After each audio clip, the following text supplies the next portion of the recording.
ايه ده؟ كويس انك جيت بدري. تعالي اقعدي. كويسة؟ يعني تعبانة شوية. لا تعبانة ايه؟ أنا عايز أتكلم معاكي. دلوقتي؟ دلوقتي. اسمعي، أنا مش هضايقك تاني. واحنا لما نيجي نتكلم مع بعض لازم أسلوبنا يبقى أهدى وأحسن شوية مهما كانت الظروف. ونتكلم واحنا فايقين. طب بقول لك يا عمر، أنا هطلع أنام ولما أصحى نبقى نتكلم.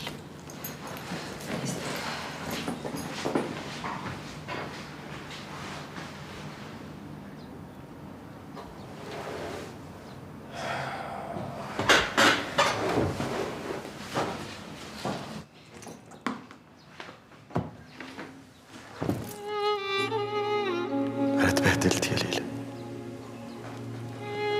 اتبهدلت. بس انت كنت دايما هنا. مفيش ليلة عدت عليا ما كنتش معايا فيها.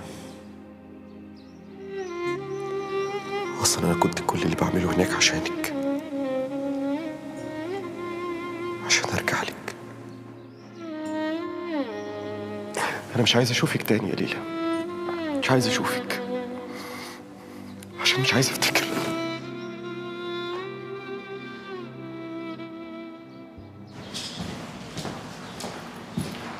صباح الخير. مالك يا سرور؟ الأستاذ تايشنت.